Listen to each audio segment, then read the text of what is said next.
the talks I've ever given, I think this is the one that best qualifies for moving from the sublime to the ridiculous, from one lecturer to the next, going from the darkest hours of the great Lincoln to a congressional election in a non-presidential election year in a state that is marginal at best and had, in any case, only become a state a few years earlier, not even in a presidential election. And I have been given the task of arguing to you that this is one of the 9 most important elections in American history. So it will not be easy for me to compete with the speakers that you're hearing around you today and tomorrow. But I'm going to do my best. I will boldly wade in here with my assertion that this Vermont election was critically important, although for me to convince you of this may be something of a long, strange trip.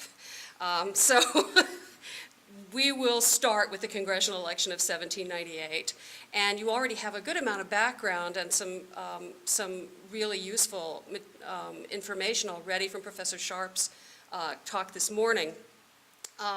And so you already will understand that the election year 1798 was at the beginning of a turning point in American history, and does express some of the deepest national conflicts at the time. But it's also part of a struggle within New England for the region's heart and soul. And finally, I think you can also see it as part of a continuing struggle on the part of New England to assert its dominance over the rest of the country. So you know that I'm a New England historian because you heard Carrie tell you all the stuff that I've worked on. So I'm going to try to give it a spin that way.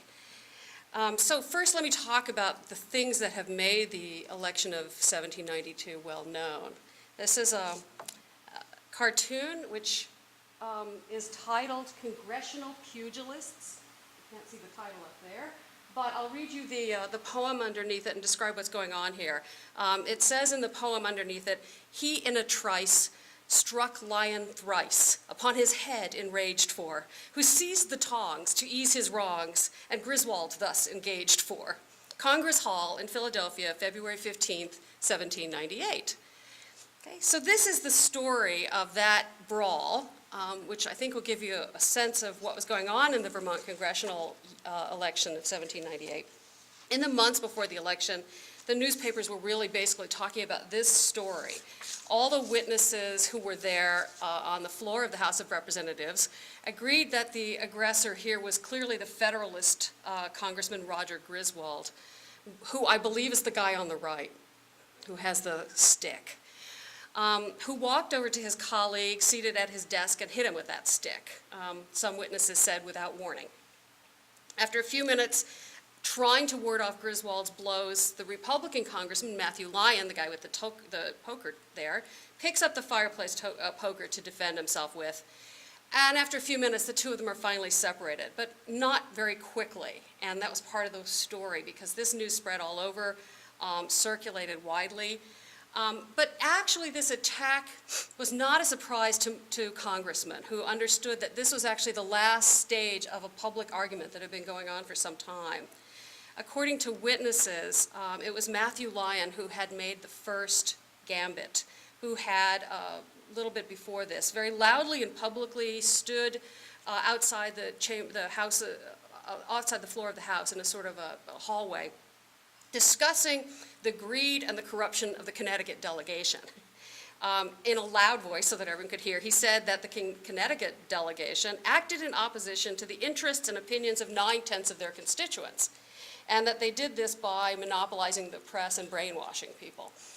And in response, Griswold, who was a congressman from Connecticut, had called Lyon a coward.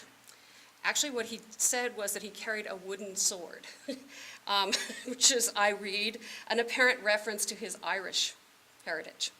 I'm not sure what it really means, but we'll just leave it there. Lyon apparently ignored Griswold. Griswold went over to him, took him by the arm, and repeated the comment in his face, at which point Lyon spat at him. Okay, so this is an affair of honor, of course. This normally would lead to a duel.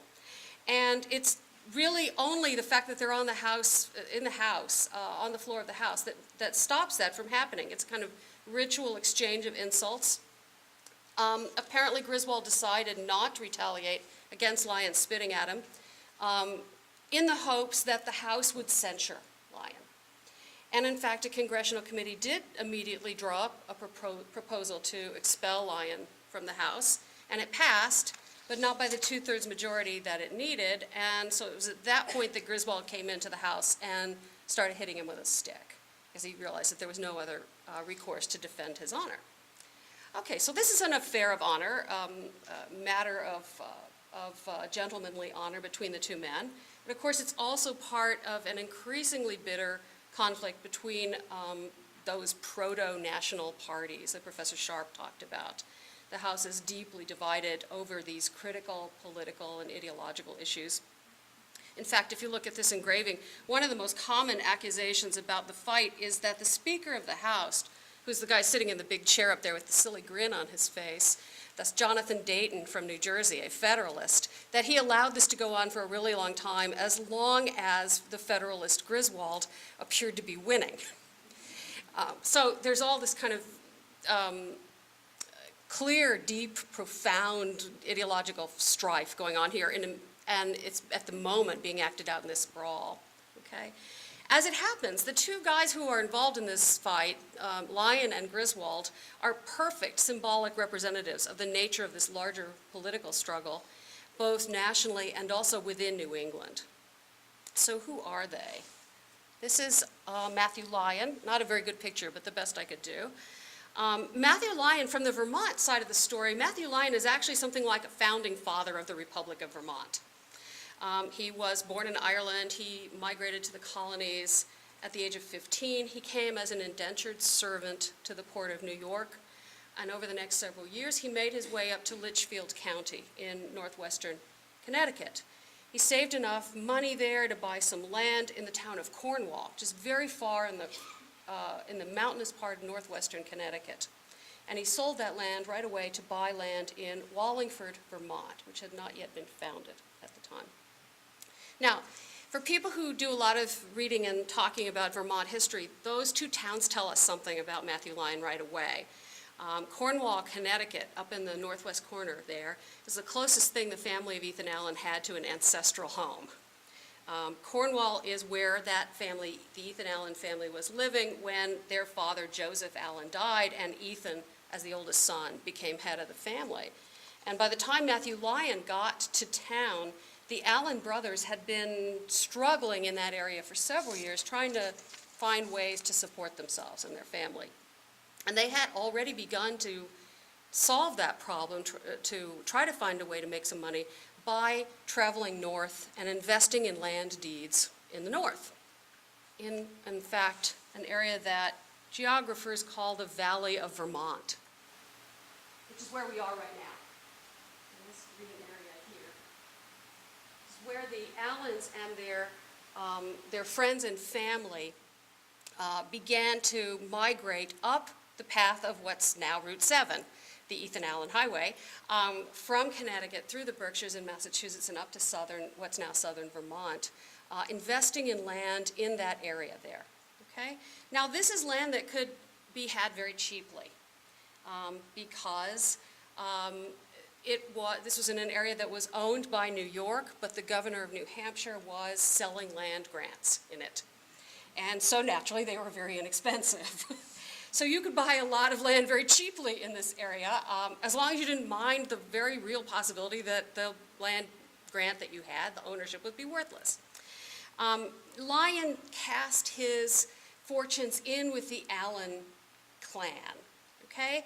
He chose very well, actually, both in terms of land and family. He married a cousin of Ethan, and there were many cousins of Ethan, and he became part of the Allen clan. He joined the Green Mountain Boys and their struggle to defend the land titles that they had in what were called then the Hampshire grants against the control of New York. He fought with them against New York, and then again with the Green Mountain Boys against the British at Ticonderoga. So he has developed, he develops a very admirable Revolutionary War record, although there are some dark spots in it, which is what Griswold was taunting him about. That's another story. His wife dies. He remarries the daughter of another Allen clan leader, Thomas Chittenden, who would become the first and only governor for many years of Vermont when Vermont becomes a state. And in 1779, Lyon becomes truly a founding father. He founds the town of Fairhaven, which is a little bit north and west of his original holdings up toward the northern end of the valley. And when I say founding father, I really mean founding father. He built the first store in the town, he built the hotel, he built the paper mill, the grist mill, the sawmill, and he founded and operated the newspaper. So he was pretty much in charge of the town of Fairhaven. So not surprisingly, after the Revolution, Lyon ended up in state politics. And he became a part of what Vermont historians call the Arlington Junto, which is a kind of informal coalition of leaders that's essentially an extended kinship network of the Allens, political leaders who emerged from the struggle to create the Republic of Vermont. So these are basically Allen's cousins, Allen's friends, old associates, people from back home who have formed this, this revolutionary contingent and then now have become the political leaders of the Republic of Vermont. And then in 1796, Lyon is elected to the House of Representatives from the Western District of Vermont. Vermont is, of course, the Allen side, the place where the Allen's strength had been greatest during the years when the Green Mountain Boys had been in charge. And it was traditionally then the more democratically inclined part of Vermont, the more frontier, more rough-hewn, more religiously diverse, more troublemaking part of the state. The Connecticut River Valley towns are more socially conservative. They're more like the southern New England towns that they've left. They're more orderly, they're more orthodox in religion, and so forth. Lyon represents the West Side almost exactly perfectly. He is a man on the make, from a humble background. He's deeply committed to democratic politics, a frontier man, but a guy with connections. Roger Griswold's background is almost the exact opposite, given the possible spectrum in New England politics at the time. He was born into a powerful and influential Connecticut family.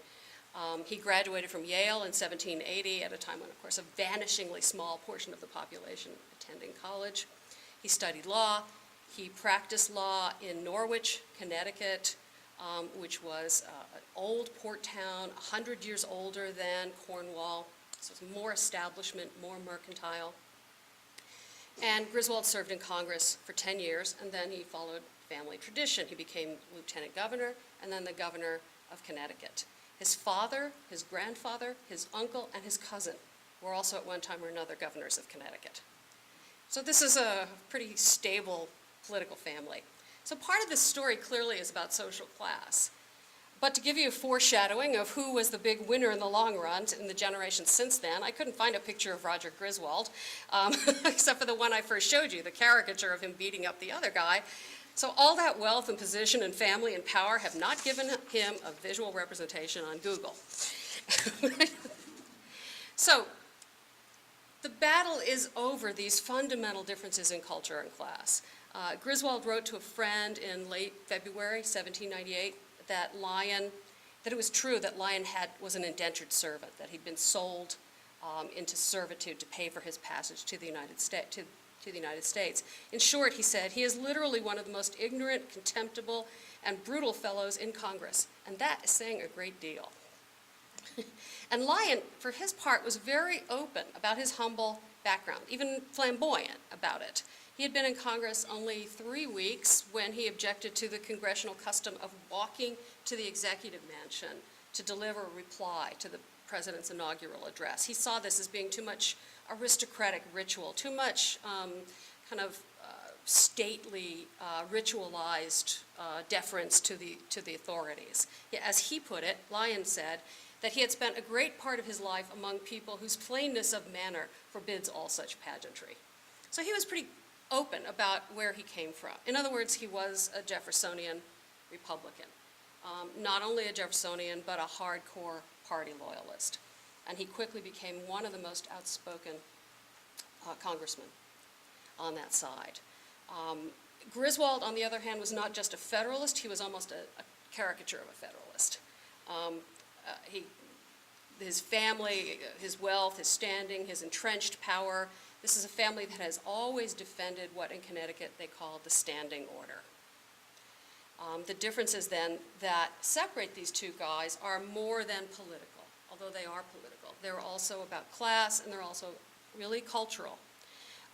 Jeffersonians, as you heard from Professor Sharp this morning, viewed Federalists as aristocrats whose purpose is to steal the hard-won freedoms of the people, subject them to tyranny, break them down. Federalists see Jeffersonians as committed to a radical, French-inspired democracy that's hostile to property, to religion, to decency, to order. Okay, that's all a national scenario that sets up the election. Now I'm going to introduce my own complicating factor of region. The Federalist Party does dominate the region of New England, and you might even say was the voice of New England as a whole, or at least the voice of establishment New England. Griswold really represents not just the wealthiest men in Connecticut, but an entire regional commitment that was really cultural. The underpinning of Federalist dominance is the wealth of New England's coastal mercantile cities. And of course, in practical terms, shippers and merchants supported Federalists and their commercial agenda, their national commercial agenda. In cultural terms, just as important is a century and a half of New England commitment to a government that supports religious orthodoxy, a government that underwrites, that legally supports decency, morality, law and order. Now, Vermont does not have a great many port cities. And it didn't have a lot of wealth, and it had very little law and order at the time. So it's sort of sticking out there at the far frontier fringes of New England. Vermont had been, in fact, created by people, at least in part, by people who left Connecticut either because they had not enough access to wealth or to opportunity, the land that really was required for family opportunity, or because they didn't care for the Connecticut type of religious and social order. Okay? These are folks who had access only to very limited or inferior land opportunities. That's why they're up there in godforsaken Cornwall amid the rocks. And also, these are people who are willing to buy land grants they had pretty good reason to suspect were no good. Okay? And they're often people who feel uncomfortable with the religious settlements of their towns in Connecticut. Southern New England towns had been swept up a generation earlier by the Great Awakening, and each town had to make up its mind how it would respond to that religious challenge. You know, these are, of course, places where every town has one Orthodox established church that the town supports financially. And it's up to each town, essentially, to decide the degree to which they will incorporate innovations in practice and faith. Most of the settlers who come to the Hampshire grants and what becomes Vermont were people who wanted to incorporate more New Light, Great Awakening, New Light evangelical practices into the church. And some of them were dissenters. They belonged to Protestant churches that were not established in New England.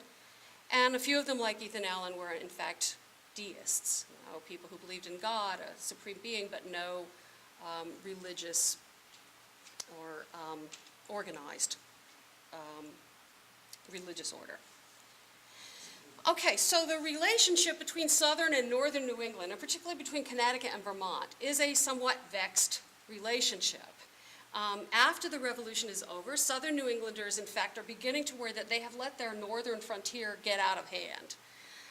There was the fact, never very far from the minds of political leaders across the nation, that Vermont had rebelled against a state's authority and had won, that they had just announced one day that they were not part of New York, they were in a state of nature, they elected their own officers, and they just went at it.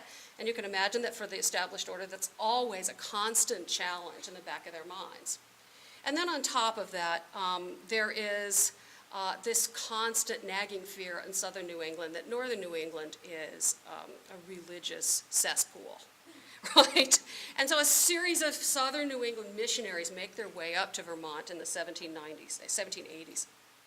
And they come back telling stories that absolutely horrify southern New Englanders.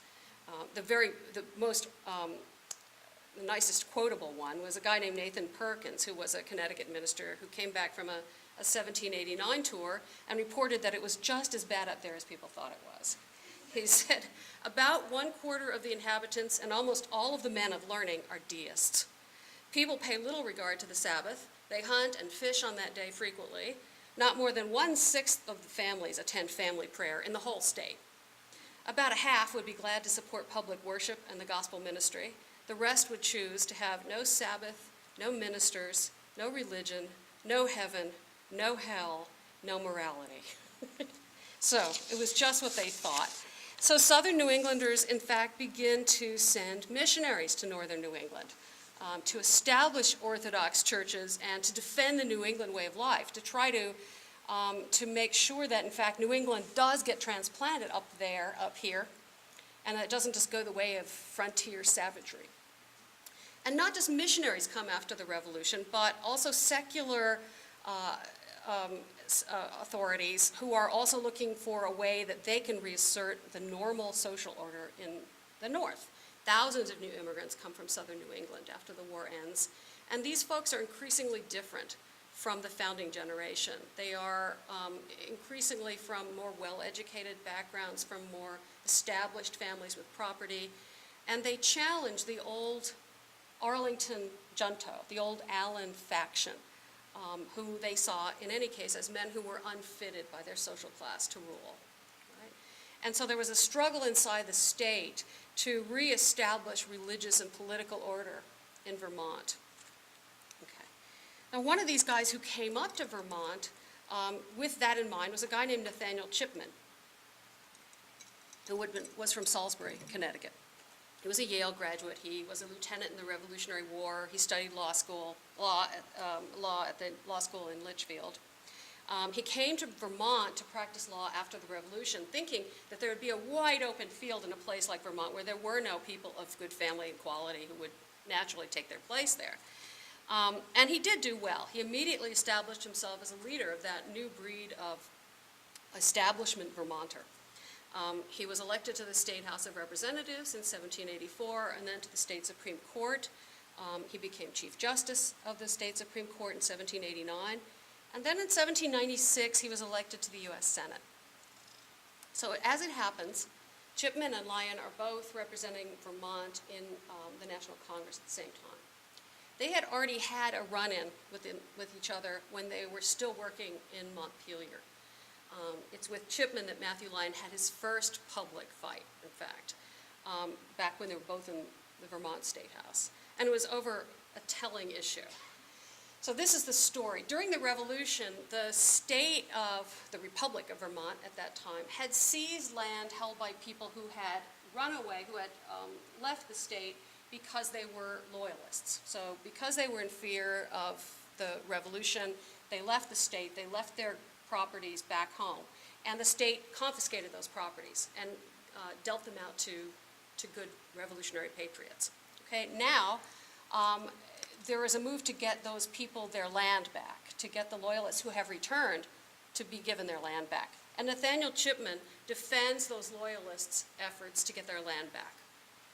And Matthew Lyon was the clerk of the Board of Confiscation. And he favored those who had bought that land when it was confiscated and were now living on it. He wanted them to be compensated. He wanted them to be paid for the improvements they've made on the land. So one day they meet face to face, and Lyon charged that, quote, no man with a spark of honesty could support the Tory position, the loyalist position. Chipman replied by calling Lyon an ignorant Irish puppy. Lyon grabbed Chipman by the hair. Chipman attempted to stab Lyon with his pen. So this is a harbinger of things to come. Now, when you go back to the national setting, you can see that the setting for the national discussion over the issues of the election of 1798 have also regional and local roots. Matthew Lyon is not famous primarily because of that brawl in Congress. He's actually a hero or a villain, depending on which party you belong to, for another cause altogether in 1798. And that was the fact that the Alien and Sedition laws were aimed in large part at him. The Congressional brawl took place in February 1798. The Alien and Sedition Acts were passed in the middle of the year, and they were designed to affect the upcoming congressional election, to silence the political opposition. The Alien Act, you heard Professor Sharp say this morning, gave President Adams the power to deport any unnaturalized foreigner for any reason that he thought good. The Sedition Act is clearly designed simply to ensure the re-election of a Federalist majority in 1800, and it made it a crime for anyone to write, print, utter, or publish, or assist or aid in writing, printing, uttering, or publishing any false, scandalous, and malicious writings concerning the members of Congress or the President, notably not the Vice President, who was Jefferson. You could say bad things about him if you wanted to. The penalty is a $2,000 fine and imprisonment for up to 2 years. Now, as it happens, Nathaniel Chipman was in the Senate that year, and he helped to draft the Alien and Sedition Acts, and he had Lyon particularly in mind when he wrote them. And consequently, in October of 1798, a jury in Federal Circuit Court in Rutland found Lyon guilty of making remarks that ridiculed the government and President of the United States. And this is what he had done. His newspaper, which was called The Scourge of Aristocracy, which just says enough as it is, he had written about John Adams' unbounded thirst for ridiculous pomp, foolish adulation, and his continual grasp for power. That's what he wrote. Lyon was sentenced to 4 months in Virginia's jail, and from there he conducted his successful re-election bid and was re-elected by his grateful constituency from his jail cell in the magic year of 1798. So that's my story. Why does this matter? This is where it gets difficult. What difference does it make? Nationally, I think it would be fair to say that this election, the 1798 election, and Lyon's vindication was the beginning of the crumbling of Federalist order, Federalist control, and was the beginning of a much greater revulsion against the Alien and Sedition Acts and the party and the president who put them in place. It might be fair to say that the Alien and Sedition Acts helped to destroy the Federalist Party. And in fact, the election of 1800, about which I'm not supposed to be arguing, was the ultimate rejection of Federalist policies and principles, and in fact, on the national level, the Federalists never take power again. Okay, locally, the story is a little more complicated. Vermont actually did support the Federalists in the great 1800 election, at least until that last ballot that Professor Sharp told you about. But that was a little bit quirky on their part. You might say that it inaugurated a tradition by which Vermonters nearly always vote against a landslide. As you can hear my colleague Mark Stoller, you can ask him a question about it in the 1932 election. After 1800, though, Vermont does turn away from the Federalists decisively. And in fact, it's part of a general weakening of the Federalist control over New England, which is its homeland, its strength. In New England as a whole, the Federalist Party does retain its political dominance, but at a cost, and at a continually greater cost. New England's power brokers continue to look more like Griswold than like Lyon for a number more years, for 20 more years. But by the end of Jefferson's presidency, the Federalist Party has no viability anywhere else to speak of. And what's left of its national power is going to be lost in the years leading up to the War of 1812, and then during the War of 1812, when the Federalist Party in New England ruins itself for the last time by resisting the war and by attempting to slow down the progress of the war. Our old friend Roger Griswold, in fact, helped to drag the region down to the end here. He led his state's opposition to the War of 1812. He refused to place the state militia under federal control, and he became involved with the movement to have New England secede from the Union. Okay. So after the war is over and there's all this big glorious success, the Federalist Party has been dragged down to complete ignominy at this point. Okay, so power in the nation gravitates away from New England and its ports and its commercial interests toward the South and toward the opening West. Matthew Lyon, in fact, once more is a kind of a harbinger of that change. He was not a candidate for renomination in 1800. He moved to Kentucky. He became a member of the Kentucky State House and then a congressman from Kentucky. He was appointed to his last government position in 1820 when he was a factor to the Cherokee Nation in Arkansas Territory. So he continued to move west. And within a generation, the new leaders of the nation were going to be coming from places where Matthew Lyon was going. the rest of the nation would certainly look a lot more like Matthew Lyon than it would like Roger Griswold. But what does this do regionally? The generation of New Englanders who grow up at the beginning of the 19th century grow up in an untenable political situation. The political leaders of their region command no clout on the national level. The leaders who do control the national government consistently make policies that seem to thwart the best interests of New England. They do. And those losses are economic, and profoundly economic and cultural, as well as political, and they last over a whole generation. But this is a story of unforeseen consequences. And I think if Lyon had known what he was doing, what would happen as a result of the death of the Federalist Party, which he would have been delighted about, which he was delighted about, if he had seen the long-term consequences of that, I don't know how he would have felt. So here I'll take the last turn in the long, strange trip and talk about the revenge of New England. It's the trade embargoes that the Jeffersonian presidents put in place before the War of 1812 that prevent people from trading with the French or the English or their colonies, brought to complete ruin the New England merchant shipping trade on in the coastal cities, virtually shutting down the ports of New England, leaving them literally with empty streets and rotting wharves. The mercantile capital that had bankrolled the Federalist Party is caught up in the party's destruction. And that devastation of the mercantile economy leads to a critical rearrangement among the economic elites of New England. Now, of course, when the shipping was closed down, the rope makers and the sailors and the shipbuilders and so forth just simply lost their jobs and had to go somewhere else, often west. But the old merchant families who made their fortunes in international shipping don't lose all their capital when the ports close, of course. They look for new investment opportunities. And a few of those great merchant families of Boston, Lowells, Lawrences, Appletons, Jacksons, they form a consortium, Boston Manufacturing Company, and you probably can imagine what I'm going to say.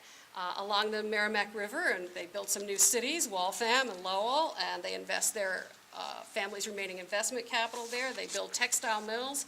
They create a new, very powerful New England economy, and through those textile mills, New England comes to dominate the nation's economy, once again. Okay, and there's more to this revenge. As the political authority and economic clout of New England's elites are eroded, the religious orthodoxy that's the underpinning of their standing order also declines and finally is gone. In 1803, Massachusetts abolishes its standing order, which means it no longer has an established church. The Congregational church is disestablished. You don't have to pay taxes for its support anymore. Vermont drops its final protection for the Orthodox Congregational Church in 1807. And with one last bitter gasp, Connecticut does the same thing in 1820. So, the old Federalist elites of New England had lost everything. Without national political power, they could hold sway in New England. Without mercantile wealth, they invest in mills. But without government-sponsored religion, they cannot imagine how a decent society can function. The Dartmouth Gazette writes, I think, one of the most striking descriptions of the disaster that's going to come on the nation as a result of the disestablishment of the church. This is Dartmouth, which is in the Connecticut River Valley over there on the Orthodox side. Another striking instance of the pernicious, infernal consequences to which the leveling spirit of democracy must inevitably tend. It discloses at once its great and only object, which is the eradication of every moral, virtuous, and religious principle from the human heart. This is as a consequence of the loss of religious orthodoxy. From their fearful perspective, this is as if the spirit of Matthew Lyon has simply remade New England into a reflection of his frontier, democratic, argumentative, difficult, conflict-ridden world. However, didn't really happen like that. New England did not become like Vermont. An answer comes again, like it does with the mills, but not the one they had been expecting. And to conclude, I'll just tell you one more story about a Connecticut man, Lyman Beecher, who was an old-style congregational minister from Connecticut, who made a name for himself as a defender of the standing order in the last-ditch efforts to keep an established church in Connecticut. and he lost. But as he later recalled, what he and his colleagues had thought would be the worst disaster possible turned out to be the best possible thing to happen in New England. Beecher had to, and his colleagues had to then decide that they were going to make a crucial change in strategy that was typical. If you can't beat them, join them. If the rabble won't give us political power, if the immoral people in the streets won't give us institutional controls over their behavior, we have to turn to other kinds of power. If we can't legislate morality, we're going to have to learn new methods. We need to learn to compete in what we now call the marketplace of ideas, right? We need to use persuasion. We need to be something more like entrepreneurs. We need to travel. We need to lecture. We need to take on a marketing role rather than the role of an authoritarian patriarch who's just handing down the orders. And so they study new means of persuasion, the tract, the lecture circuit, the national organization. And like the Lowells and the Appletons, Beecher and those who come after him create a new New England way. They end up asserting a new kind of New England dominance over the nation. I'll just give you the example for starters and enders of the one man who followed in Beecher's footsteps, William Lloyd Garrison, who began his career apprenticed to a Federalist newspaper in Newburyport. But by the 1820s, and especially by 1830, he had learned not to expect outside controls to legislate morality, to reform society. He had turned to persuasion, and he had learned to use the Liberator, his magazine, the American Anti-Slavery Society, his organization, and the traveling lecture circuit to help to assert moral leadership and to help to shape and change the moral principles of the nation. And of course, Lyman Beecher's own daughter, Harriet, whose married name was Stowe, learned to use the novel as a means of shaping the morality and the principles of her believers, of her readers. Now, this all takes us really, I think, very far afield from 1798, but, you know, I'm doing my best here. When Lyon struck that blow against New England's standing order, it had a long reach. New England became less like Roger Griswold, but it did not really become more like Matthew Lyon. So that the old Federalist standing order fell, but so too did all that frontier rabble-rousing. In the place of that, New England's commercial elites were replaced by manufacturing elites, and those manufacturers were in Vermont as much as in Connecticut, in the valley of Vermont as much as along the coast of Connecticut. And in place of its state-supported Orthodox churches, New England had now cadres of reformers, religious and social and educational and political reformers, and they come from the hills as much as from the seacoast, maybe more from the hills from the seacoast. So what's happened in the end is that New England has become something altogether new, more united, more powerful, more dangerous than ever before. So I rest my case.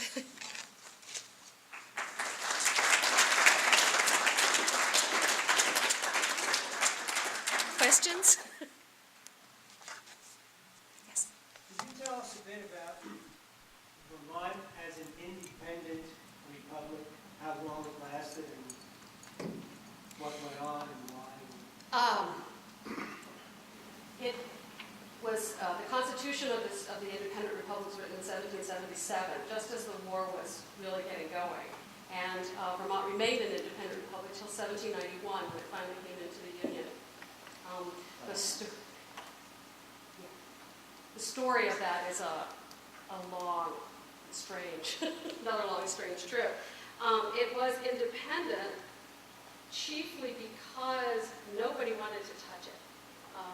They had made this rebellion against New York, one of the most powerful colonies at the time they made this rebellion. And the interference of many of the other colonies, or then states, would have alienated New York and perhaps driven it out of the Union. There were all kinds of difficulties about holding things together. New York was very powerfully opposed to the recognition of Vermont as a state. So it dragged on. And then there's so that's one explanation for why it took so long. Another explanation is the kind of thing I've been talking about here, which is that Vermont was well known as being a place that was filled with troublemakers. And the fear was that they would export revolution. And it was actually rather a realistic fear. They did actually export revolution. Ethan Allen was called into western Pennsylvania at one point to talk to some people about seceding there from the state that was trying to assert control over their property. There's all kinds of reasons why people didn't want them in. On the other hand, at the same time that they were, after the end of the revolution in 1783, after they were, the national government was not allowing Vermont to come in, Vermonters were making, some Vermont leaders were making what appear to be very clear overtures to the British government to come back in, for Vermont to come back in and join Canada. On the theory that if the United States wasn't going to have them in, we'll go with whoever offers us the best deal. The people down in, they're still in Philadelphia, knew that. So partly there was this negotiation going on, even during the war, between some of the Allen coalition and the British to make a separate peace. And then afterwards, there was this whole thing about maybe they would join Canada again. So everything was very much up in the air. There are different stories that are told about why they finally are allowed in. There is a pact made. Some people say that the Allen coalition promised not to export revolution. So, there was theoretically a payment made by the state of New York to the state of Vermont that was part of it, although they never gave it to us. So finally, they come in 1791 as the 14th state. And Vermonters in general were extremely enthusiastic about that. They actually wanted to join. Is that good enough? Thank you. Is there any relationship between Nathaniel Chipman and Chipman Lake in Danby, Timoth I area? imagine, but I'm not sure. Does anybody know? Anybody from there? It's probably the family. There are a number of them. I'm not sure. Dona, we included this election because we thought it sort of, number one, we're in Vermont, but also we thought that it sort of represented the beginnings of the pushback against the Alien Sedition Acts and actually did help set up Adams' defeat in 1800. Did it really play that role? Were the reverberations of Lyons getting reelected from jail in 1798 that important, or were there real reverberations, or was it a little bit more isolated than that? Well, I believe there were 7 newspaper editors, writers, owners jailed under the, is that correct? Does that sound like about the right number to you? So he was one of a handful of highly publicized cases. I don't believe that the fact that his voters in Western Vermont liked him was enough to constitute pushback. Although they did do something which I didn't really know about, that Professor Sharp talked about this morning, which is that they held their hand and allowed the Federalist part of the delegation from Vermont sat on their hands in the last go-round and allowed the Vermont vote to essentially become a Republican one. So you could make a real case there, one that I didn't know anything about, and that could make sense, I think. Yeah, in larger cultural terms, too, it's clear that Lyon was catching a wave, that he was on a larger cultural wave. Part of about the 20th draft of this, I wrote that he went to Kentucky and then to Arkansas, and that in the future, men who ran for president would have to pretend to be a lot more like Matthew Lyon than like Roger Griswold, right? They would have to at least pretend that they were working men of humble origins that had worked their way up to office, rather than being a member of an established family like Roger Griswold was. And I think that's true, that as much as it does to make it think of it as being New England. An observation and then a question that has to do with your map, but nothing to do with your You've contrasted southern New England with northern New England. I'm actually as impressed by how different the 3 states of northern New England are from each other. Yeah. I was listening to your talk and I'm thinking of Allen Taylor's Liberty Men and Landlords in Maine, and the political configuration in New Hampshire is very different. Yeah. as to who's supporting which party. So northern New England is not just a monolith, it's right. But my question is this, and if you can't answer it, tell me. I'd like to push you, though, into the 1820s and 1830s. Vermont is the strongest animasonic state in the nation, and I'm really interested in the animasons. What parts of Vermont were the animasons strongest? That's a really good question, and there is some evidence, but it's not it's not completely convincing. I was supposed to repeat the question, so. First of all, the comment is that northern New England is not really monolithic, and that I'm really talking about Vermont rather than New Hampshire or Maine, when Maine comes into the picture, which is true. New Hampshire is a totally different political configuration, as you say.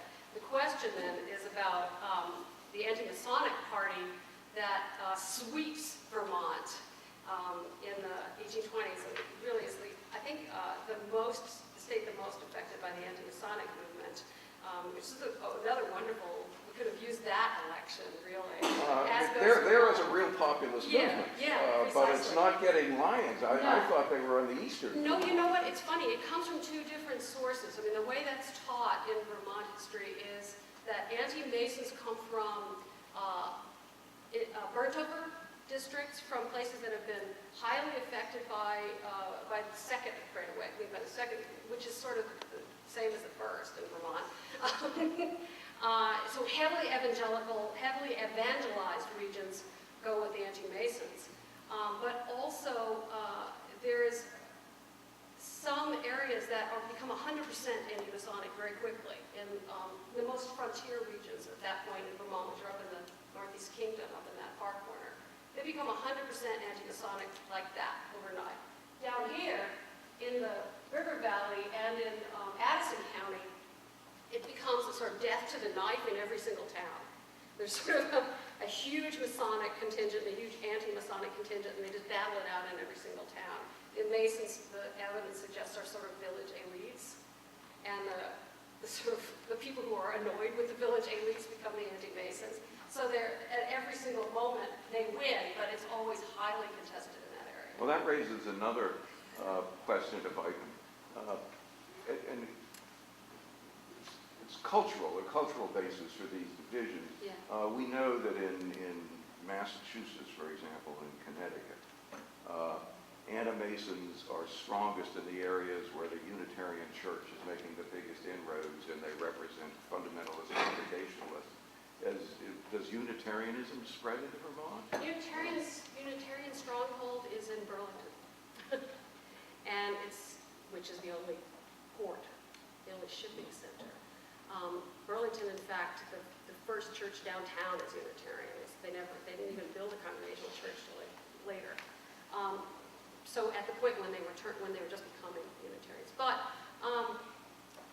mostly, I would say it's Universalists who are struggling with Congregationalists, or with well, they're just as heretical so far as exactly. Congregationalists. There are more Universalists across Vermont than there are anything else. Unitarians tend to be in Burlington, in town of Windsor, a couple of elite towns with a lawyer and merchant class, but most of across the countryside, it's this sort of incredibly mixed up, complicated, confused hodgepodge of Universalists, Methodists, you know. The doctrine of the Universalists, by the way, we're throwing around these terms, is exactly what it sounds like. Everybody gets to go to heaven. It's the most there democratic no of all Christian faiths. And actually it is held by the people who are the most democratic in their political beliefs as a rule. So yeah, I'd love to know more about it. I mean, it's a fascinating thing. Anti-Masonry spread through Vermont so quickly that there were no candidates to run on the party ticket. You know, people were looking for people to vote for before anybody had even shown up to vote for. There was an Allen who got elected, some sort of third cousin 20 times removed or something, who got essentially drafted. Your last name is Allen, and we want an anti-Masonic candidate. Okay. And so, yeah, it's a fascinating movement. Mark? I was particularly struck by the last part of your lecture, and in a sense this question ties in with what has just been brought up. And when you mentioned Henry Ward Beecher, and then of course going to Harriet Beecher Stowe, William Lloyd Garrison. There's another religious streak which shows the revenge of New England, as well as the adaptation of New England, and which ties in with your present work. I believe in Putney and some other places there are some interesting religious experiments going on that you. What really happens there is there's a convergence of that Matthew Lyon radicalism with that that desire to save the world, that desire to control the moral order. I think you're right, and it emerges with these very, very radical, extreme reform movements and communal experiments that are really all over northern New England, but again, especially Vermont. The Oneida colony comes out of Putney, where you've got Noyes preaching Bible communism. He's got everybody married to everybody, the whole kind of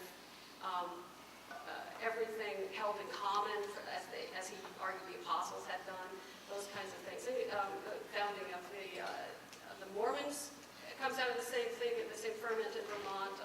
Yeah, it's all there. I think it's a sort of, there's a kind of a refiner's fire, to borrow a great title from John Brooks' book. Thank you.